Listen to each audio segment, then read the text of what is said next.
Ooni ovens are fast, hot, and powerful. Without the right tools, that power might work against you. This is the tool that makes the difference between a burnt crust and a perfect one. And most people, they're using it wrong. Let me show you how I use mine in every single bake, and why it's the best upgrade you can make.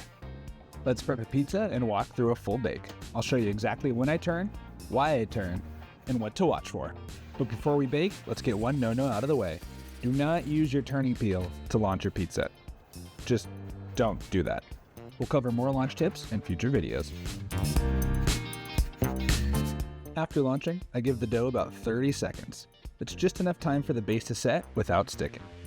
Turn too soon, and you risk ripping your pizza in half. Wait too long, and you'll burn your crust. Once you see the crust towards the back of the oven start to bubble up, you know it's safe to turn. I always test my pizza before committing to a turn. Lift it gently to see if it'll separate from the stone.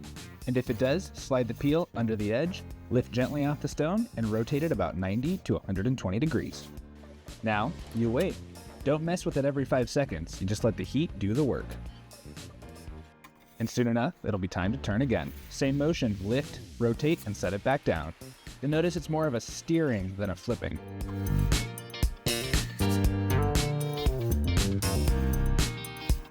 And that's pretty much it. It's that simple.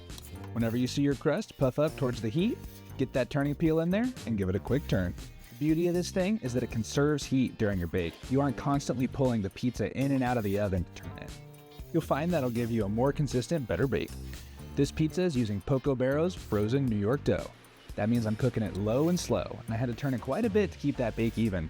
If you're cooking Neapolitan pies at 900 degrees, you might only need 2 or 3 turns to get your pizza done.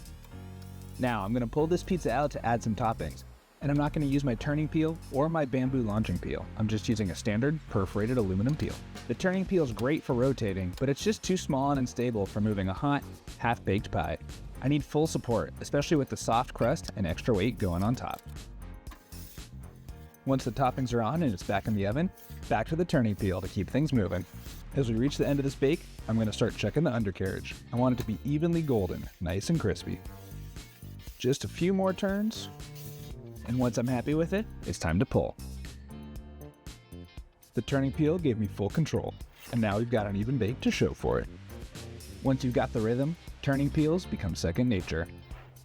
You're not just baking, you're steering fire, giving yourself perfect crusts and great pizzas every single time.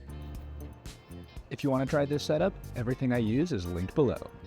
And don't forget to subscribe to Backyard Pizza Lab for more tips, tests, and how-tos.